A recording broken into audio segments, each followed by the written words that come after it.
প্রত্যেকটা এমপিকে যে অসম্মান করলো, আমরা ওখানে শান্তিপূর্ণভাবে ধর্ণা দিচ্ছিলাম, আমাদের যে বক্তব্য সেটা আমরা বলছিলাম, কিন্তু ওরা এত অসভ্যের মতো মহিলা পুলিশ এনে এত শক্তি দেখাচ্ছে, প্রত্যেকের ব্যথা লেগেছে, প্রত্যেকে আজকে চলছে এদের অসভ্যতার জন্য।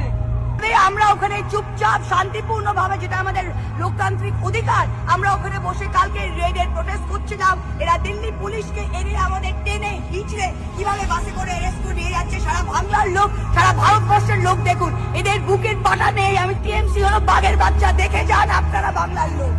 মমতা বন্দ্যোপাধ্যায় বাঘিনী, মমতা বন্দ্যোপাধ্যায় অগ্নিকন্যা।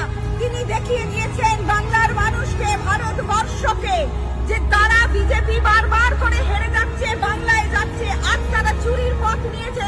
অমিত শাহর পুলিশ, অমিত শাহ আমাদেরকে যেভাবে অত্যাচার করেছে প্রতিটি মহিলা এমপিকে, পুরুষ এমপিকে, আমরা এর প্রতিবাদ করছি। বাংলায় এরা হেরে যাবে আবারও, বাংলার মানুষ দেখিয়ে দেবে মমতা বন্দ্যোপাধ্যায় আবারও। हम लोग शांतिपूर्ण धरना दे रहे थे। ईडी जो चोरी करने आई थी और चोरी के अंदर वह हमारे जितने भी दस्तावेज हैं जो इलेक्शन से संबंधित हैं, उन सबों को चोरी करने के लिए आई थी। हम शांतिपूर्ण धरना दे रहे थे।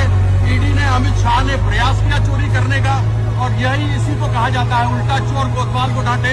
और पुलिस ने शांतिपूर्ण धरने में हमारी जो लेडी, हमारी जो महिला सांसद थी, उनके साथ अभद्र व्यवहार किया, उनको जबरदस्ती उठाया गया।